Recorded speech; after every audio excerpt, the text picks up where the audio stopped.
Hello friends, उड़ान education सपनों को सच करे का बूस्ट योर कैरियर में आप लोगों का स्वागत है। दोस्तों, लास्ट दिन हमने रेशियो एंड प्रोपोर्शन के टॉपिक को स्टार्ट किया था। आज भी हम रेशियो और प्रोपोर्शन के टॉपिक को ही कंटिन्यू करेंगे। आज हम रेशियो और प्रोपोर्शन के टॉपिक पार्ट 2 करने वाले हैं, जहां पे हम देखेंगे कि किस तरह के प्रॉब्लम रेशियो और प्रोपोर्शन से कॉम्पिटिटिव एग्जाम में आते हैं। आइए आज का हम पहला न्यूमेरिकल प्रॉब्लम देखें।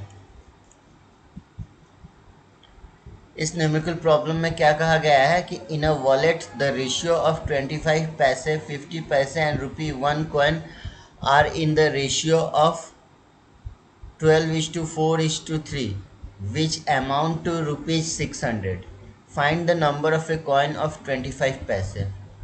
मतलब एक वॉलेट में 25 पैसा, 50 पैसा और 1 रुपया का कॉइन है, जो कि रेशियो 12:4:3 में है, और टोटल अमाउंट हो रहा है 600 रुपया। तो हमें क्या फाइंड करना है कि 25 पैसे का टोटल कॉइन कितने हैं वहाँ पे। आइए हम इसका सॉल्यूशन देखें। फर्स्ट ऑफ ऑल हम क्या करेंगे कि जो रेशियो दिया हुआ है, मीन्स 25 पैसा, 50 पैसा और 1 रुपया का 12:4:3, वो रेशियो हमने लिखा। उसके बाद हम क्या फाइंड करेंगे, ये तो नंबर ऑफ कॉइन्स का रेशियो है, बट अब हमें फाइंड करना है ratio of a value in rupee. अब हमको फाइंड करना है कि वैल्यू क्या होगा इन कॉइन का रुपी में। तो 25 पैसा मीन्स कितना होता है, 0.25। 0.25 को अगर इंटू 12 किए तो 3 हुआ। 50 पैसा मीन्स 0.5। 0.5 इंटू 4 किए तो 2 हुआ। 1 रुपी का 1 इंटू 3 किए तो 3 हुआ।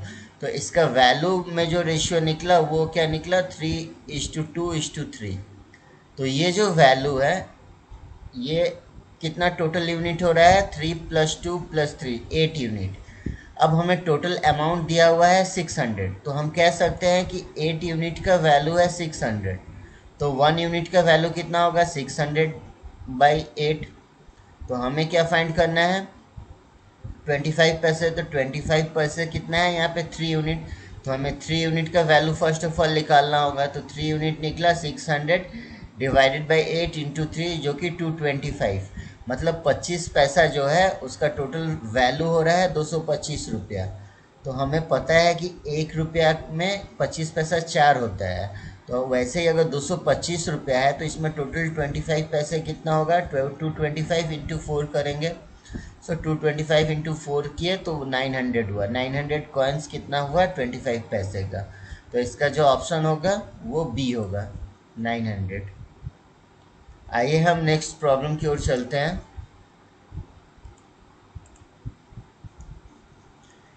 इस प्रॉब्लम में क्या कहा गया है कि अ बैग कंटेन ₹1, 50 पैसा and 25 paisa coin and the ratio of their value is 30:11:7 and the total number of coins are 480। Find the number of 50 paisa coin. Last problem में हमने क्या किया था, वहाँ पे हमें नंबर ऑफ कॉइन्स का रेशियो दिया हुआ है, हमने उसके बाद वैल्यू का रेशियो निकाल के finally number of coins find किया था। बट इस प्रॉब्लम में क्या हो रहा है कि यहाँ पे हमें वैल्यू का रेशियो दिया हुआ है। मतलब 1 रुपया, 50 पैसा और 25 पैसा कॉइन का जो वैल्यू है वो 30:11:7 है, और जो टोटल कॉइन्स है वो 480 है। यहाँ से हमें फाइंड करना है कि 50 पैसे का कॉइन कितना है वहाँ पे। तो यहाँ पे वैल्यू दिया हुआ है, वैल्यू का रेशियो कितना था, 30:11:7।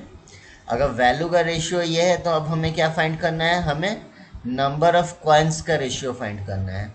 तो नंबर ऑफ कॉइन्स का 1 रुपया में तो हमें पता है 1 रुपया का वैल्यू 1 ही होता है। तो यहाँ पे कितना हुआ, 1 रुपया का 30 कॉइन हुआ। बट अगर हमें 50 पैसा देखे तो 1 रुपया में हमें 250 पैसा का कॉइन होता है। तो अगर 11 रुपया हुआ तो 11 रुपया में हमें 50 पैसा का कॉइन कितना होगा, इंटू 2 करेंगे। वैसे ही अगर हम 1 रुपया में 25 पैसा का कॉइन 4 लेते हैं तो हमारा वैल्यू है 7 रुपया। तो 7 रुपये में कितना टोटल 25 पैसे का कॉइन होगा, तो 7 इंटू 4 करेंगे। तो हमारा जो कॉइन का रेशियो निकला वो कितना हुआ, 30:22:28। ये हमारा नंबर ऑफ कॉइन का रेशियो निकला। अब हमारा गिवन प्रॉब्लम में टोटल नंबर ऑफ कॉइन्स कितना है, 480 है। तो हमें यहाँ देखना है कि टोटल यूनिट कितना हो रहा है कॉइन्स का, तो 30 प्लस 22 प्लस 28 जो कि 80 यूनिट हुआ। तो 80 यूनिट का वैल्यू हमारा 480 निकला। 80 यूनिट का वैल्यू अगर 480 निकला तो हमें 50 पैसा का कॉइन मीन्स 50 पैसा का कितना हो रहा है 22 यूनिट। तो 22 यूनिट का वैल्यू निकालना है। तो 50 पैसा मीन्स 22 यूनिट का, तो 80 यूनिट का अगर वैल्यू हो रहा है 480, तो एक यूनिट का वैल्यू कितना होगा 480/80। तो हमें 22 यूनिट का वैल्यू निकालना है। तो 22 इंटू 480 डिवाइडेड बाई 80 किए, जो कि 132 हुआ। सो ऑप्शन सी होगा इसका करेक्ट ऑप्शन। सो आशा करते हैं न्यूमेरिकल प्रॉब्लम आपको समझ में आया होगा। आइए अब हम नेक्स्ट प्रॉब्लम की ओर चलते हैं। इस न्यूमेरिकल प्रॉब्लम में क्या कहा गया है कि the value of a diamond is directly proportional to the square of its wait.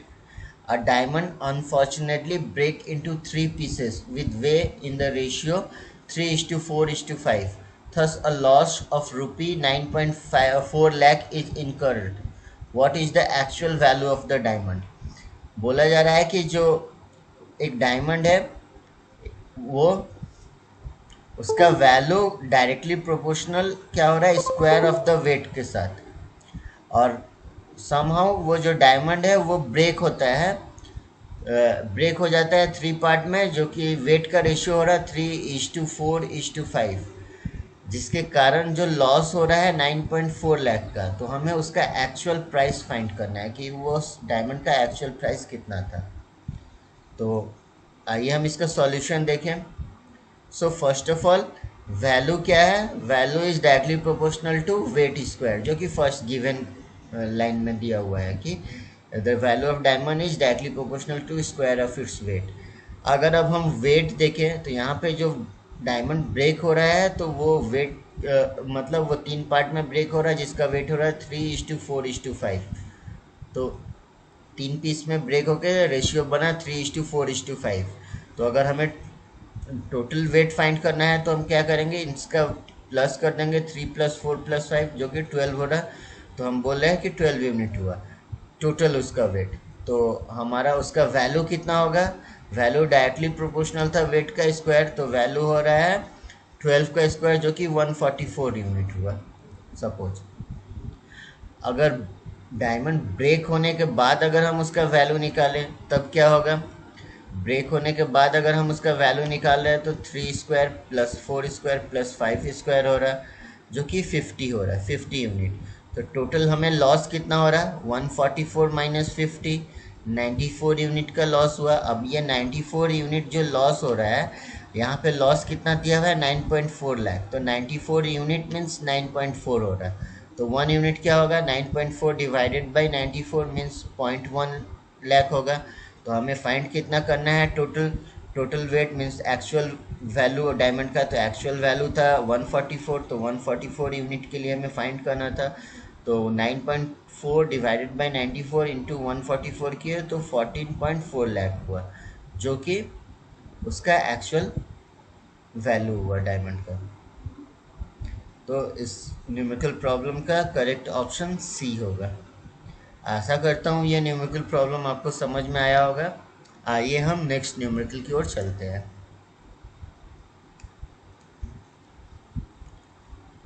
इस न्यूमेरिकल प्रॉब्लम में क्या कहा गया है, the students in 3 batches at AMS career are in the ratio 2:3:5। If 20 students are increased in each batch, the ratio changes to 4:5:7.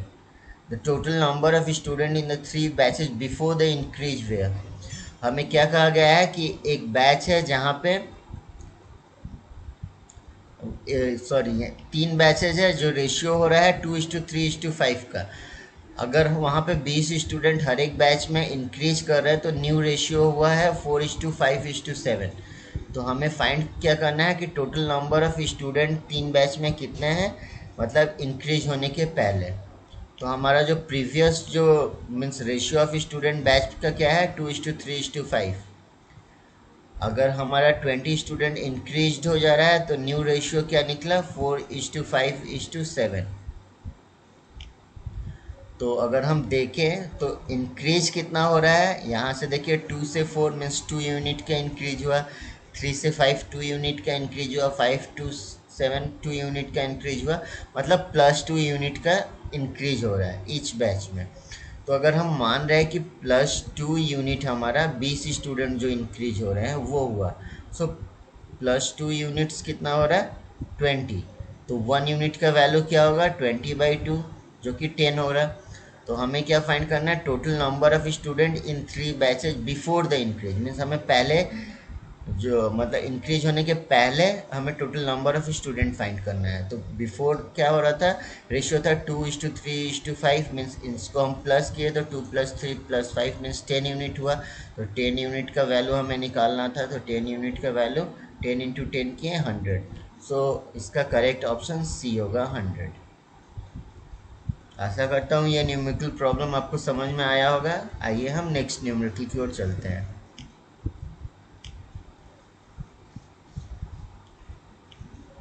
इस numerical में क्या कहा गया है कि the present ratio of A and B is 4:5। 18 years ago this ratio was 11:16। Find the sum of their present age. Present age A और B का जो रेशियो में है 4:5 का रेशियो में है, और 18 साल पहले जो रेशियो था वो 11:16 था। तो हमें क्या फाइंड करना है कि जो अभी प्रेजेंट एज है उसका सम फाइंड करना है।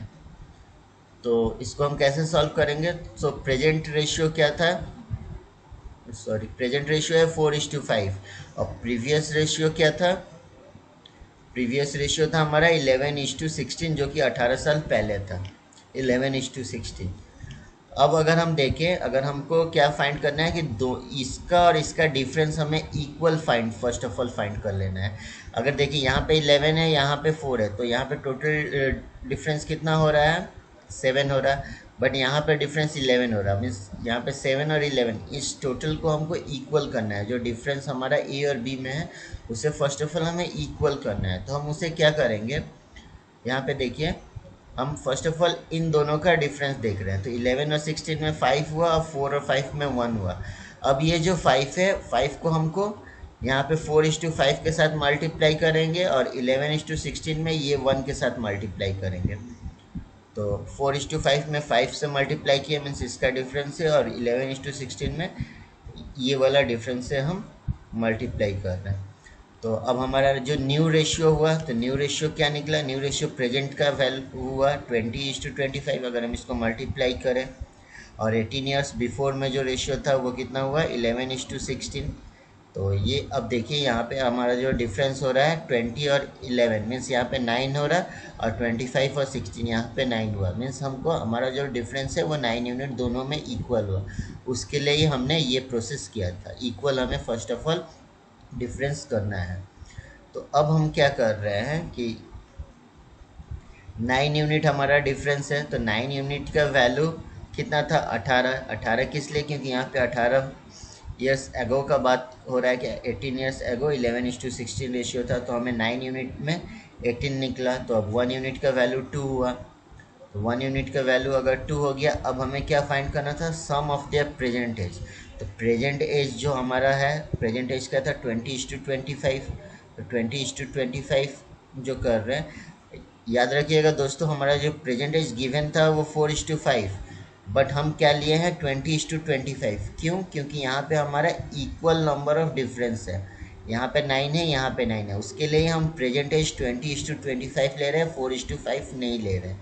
तो 20:25 अगर हमको इन दोनों का सम की करना हुआ तो क्या होगा, 20 + 25 45 यूनिट हो रहा है, 1 यूनिट का वैल्यू 2 हो रहा है, तो 45 यूनिट का वैल्यू कितना होगा 45 × 2 किया 90। सो हमारा सम का वैल्यू होगा 90 ईयर्स, जो कि ऑप्शन ए होगा। तो आशा करता हूँ आज का न्यूमेरिकल प्रॉब्लम आप लोगों को समझ में आया होगा। जिन लोगों ने अभी तक हमारे चैनल को सब्सक्राइब नहीं किया है, कृपया हमारे चैनल को सब्सक्राइब करें और बेल आइकन को दबाएं, ताकि हमारा अपलोडेड वीडियो का नोटिफिकेशन आप लोगों को मिलता रहे। थैंक यू दोस्तों, मिलते हैं अगले वीडियो में।